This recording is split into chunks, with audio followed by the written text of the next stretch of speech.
dapat ginawa niya, tinyek muna yung yate ko kung umalis o hindi. Nandun lang yate ko, umaalis yung sinasabi niyang araw. O, ano. So, hindi totoo yun, umalis sa yacht club. Nandun yung yate ko, hindi umalis. So, nagsisinungaling si Montol, ginagamit niya yun para kasuhan ako ng gobyerno.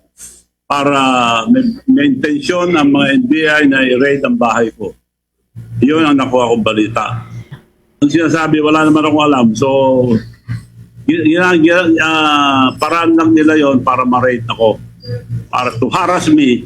Dahil ayaw nilang malaman ang totoong nangyari sa mga nakawan ng bayan. So, i-rate daw ko, okay lang.